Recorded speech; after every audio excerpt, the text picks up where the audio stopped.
How would it operate? Would it be via parental consent, or could parents be fined, or is it more an indicative ban that you're looking at? No, the obligation would be on social media companies to make sure that they've got restrictions in place. Now, they've got such complex, sophisticated algorithms. They can tell what kind of breakfast cereal you like, which football team you go for, and where you live. They can easily determine what the likely age of a young person is on their social media platforms. They choose not to do it because the laws aren't in place. Now, I'm not suggesting, and neither is Peter Malinauskas, and I'm sure the Prime Minister isn't either, that there won't be breaches of that kind of law or restriction. But there's breaches of laws in relation to tobacco consumption, regulations around alcohol consumption for young people. We still put them in place so that there's a regulation on the books and that parents can have some kind of steer about what's acceptable. You talked about 16 as your preferred age band. Peter Malinauskas, the South Australian Premier, has talked about 14. Is 16 a bit unrealistic given where kids are at on this these days? Yeah, I think that a restriction on 16 is the best evidence that we have on the table, indicating that is the period, 14 to 16, where young minds are malleable and may be influenced by social media in a negative way. But we want to get the facts on the table. It may be the case that there's a restriction in place at 16, but parental consent for 15-year-olds. Look, I want to get the information on the table. Wherever we end up is a world away from where we currently are, which is a widespread use, which is obviously negative for a lot of people. And are you looking, you spoke about big tech really being responsible for this. Would those companies face fines if young people were on there? I mean, would there be any sort of penalty for this? Or is it more an indicative age ban you're looking at? Yeah, no, there would be. I mean, you can't have restrictions in place and have it widely breached by major social media companies. This isn't just unique, though. You're seeing states around the United States and other countries around the world that have put restrictions in place primarily because they're facing the same issues, and that is they're looking at the social harm affecting young people. They're deciding that there's got to be a line in the sand. I know that in the past people have said that this could be a breach of tech. It could inhibit innovation, particularly in that fast-growing sector. Well, the US is doing it. Large parts of the United States are following suit here. So I think it's about time Australia can be one of the leaders in relation to regulation on social media, because to do nothing, the implications are just too massive, particularly for young people. I mean, as I said earlier, at best this is just a time suck for young people. I know a lot of adults that find it difficult to get off social media and concentrate on the task at hand. I'm not sure why we expect young people to have better discipline. Let's move now to these pro-Palestine protests that are to occur today and tomorrow. You've said you're unhappy these events are going ahead? Yeah, I think particularly on the anniversary, the 7th of October tomorrow, my view is that it lacks compassion to hold a rally or a demonstration or a protest on that day. Now, the New South Wales Police have obviously not allowed or granted a permission for a protest to take place in Sydney's CBD.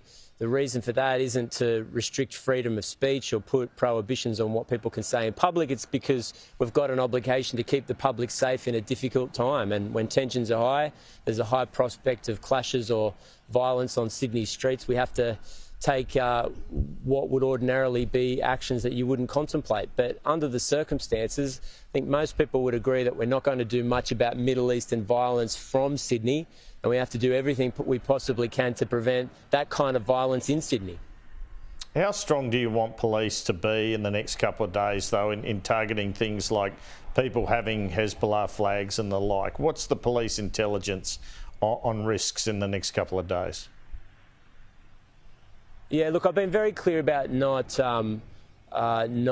hypothecating potential clashes or breaches of the law, other than to say that police have got tactics as well as resources and the law behind them to ensure that the public is safe, that there's not an incitement to hatred or violence in New South Wales, and to send a very clear message that that's illegal in the state, to use banned terrorist symbols to incite violence, to promote racism, particularly anti-Semitism, which is, in my view, becoming more permissive and more prevalent in our community.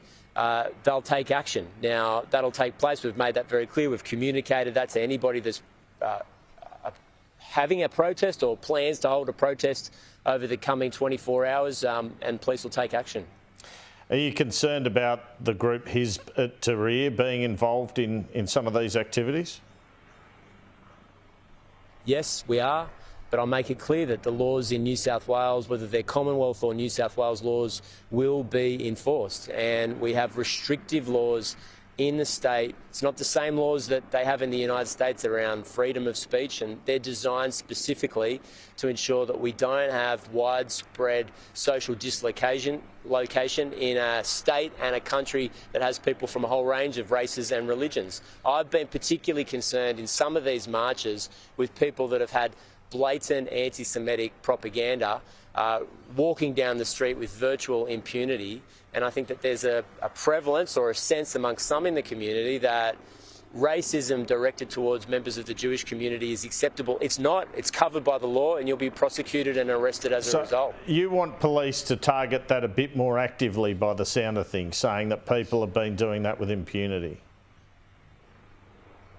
Police have been arresting people for those acts of breaches of the New South Wales anti-hate laws or federal government anti-hate laws, but we've got to be vigilant about it, and it's not acceptable under any circumstances. It wouldn't be acceptable if it applied to any other race or religion in the state, and it can't be the case that in New South Wales there's a carve-out for members of our Jewish community.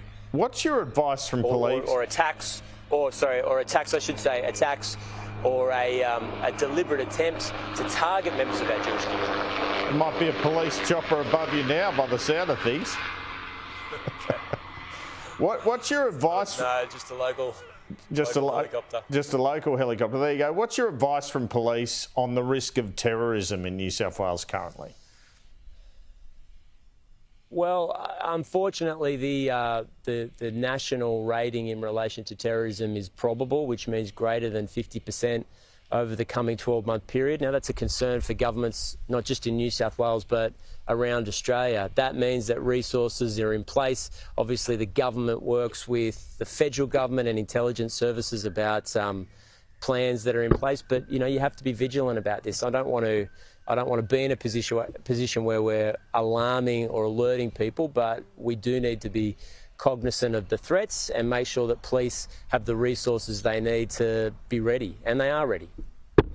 We've had Josh Frydenberg, the former Federal Treasurer, come out in The Australian yesterday and say the federal government hasn't done enough for Jewish people in the wake of the October 7 attacks. He's criticised the Foreign Minister, Penny Wong, for calling for restraint in the hours after the October 7 attacks.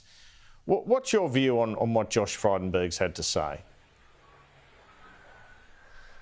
Oh, look, to be honest, Andrew, I haven't read his piece, but I'll just say that it's clear that the New South Wales government and the Commonwealth government need to stand with the Jewish community across Australia, particularly on the 7th of October. As has been reported on the show, this is the greatest loss of life for Jewish people since the Holocaust. It's a horrific event. There needs to be a clear line in the sand that says unambiguously that this is wrong. It's not justifiable, and when you're massacring innocent people, it can never be tolerated or acceptable under any circumstances. I have to say that my interactions with the Commonwealth government, in particular the Prime Minister, have always been in the service of that message, and I think he's as clear today as he was in the hours after that horrifying event. You were in charge of the state when that now infamous event happened at the Sydney Opera House, where people were chanting "Where's the Jews?" and other horrible slogans. Do you have any regrets now, a year on, around that? And if a similar event occurred now, would you like to see more arrests? Would you like to see that clamped down upon? Yeah, I apologised at the time. It was a mistake. I have to take a lesson from that, and I bear responsibility for it. We can't allow that to happen again, and that's part of the reason why police were so vigilant about planned protest activity this Sunday and Monday. It wasn't to restrict freedom of speech, but Andrew, we can't have a situation where hundreds of people hijack a march, end up down at the Opera House, and in a violent confrontation with police spew hatred and racism in the public, those images were spread on the front pages of newspapers around the world, and it gave Sydney and Australia a terrible reputation during that period. I'm determined to make sure it doesn't happen again. Now, part of that is ensuring that we're vigilant about these protests. New South Wales Police are ready. I should also say, I've said this week, and I believe it to be the case. Most people that are attending the Palestinian rallies are not supporters of terrorist organisations and are not going there to whip up hysteria or hatred on our streets. They've got concerns about Palestinian rights, or they're concerned about the loss of life as a result of the military conflict. But we can't let it tumble into clashes or confrontations on Sydney streets. I think that's something that most people, 99% of Australians that live in New South Wales, regardless of your background, agree with, and the New South Wales government's primary responsibility. Let me ask now about this scandal involving your Police Commissioner, Karen Webb. Does the Commissioner retain your full confidence? What do you think of a situation where the Commissioner is buying 50 bottles of gin and distributing some as presents? Is that an appropriate use of taxpayer money in your view? Well, she does, absolutely. And as you'd appreciate, this weekend is an example of the work that the Police Commissioner, the New South Wales Police and the government have to do. I mean, our primary responsibility is to keep the public safe, to ensure there's order in the streets, in the state, and that happens every single day. I've been impressed with the professionalism in rolling out police resources and communications in a complex situation like we've had this weekend. And the police have been strong but very clear about the protest activity, and they've made that clear to both the organisers and general members of the public. Look, in relation to those gifts, the Police Commissioner herself has said that she wouldn't do it again. The practice has been discontinued. I think we've all learned as a result of that. But if you're asking, do I have confidence in the Police Commissioner, the work that she does, the complex work that she does in Australia's biggest state is difficult. It's not easy work. I think she does it with a professional team around her, and I know there's going to be criticism of things like gifts of gin, for example, but on the things that we pay the Police Commissioner to do, the major responsibilities, is she does an exemplary job. See, the 2GB host, Ben Fordham, is pretty high profile in Sydney. He said she should resign. It's a big call. What do you think of that call? I mean, have you discussed this matter with the Commissioner as well? Not about resigning, and I don't want her to resign. I want her to get on with the job. Right now, she's focusing on marshalling police resources at a difficult time on the streets in Sydney, and I think most taxpayers in the state would expect her to do that, turn up for the job, ensure that we've got resources in place, be clear with the public about what the stakes are, and ensure that when people break the law, they're arrested. And that is happening in New South Wales. Premier, have you discussed? Have you ever discussed the gifts of gin with her? Have you ever sort of said to her, "Look, this isn't a great idea"? I think, look, scanning my memory, we did have a conversation about it. She said to me she's going to discontinue the practice. I mean, this is in the midst of hundreds of conversations, the majority of which are about, funnily enough, law enforcement. All right, Premier, just finally, what's your tip for the NRL Grand Final tonight? Oh, it's going to be a close one. The out-of-towners might just get there by a golden point field goal.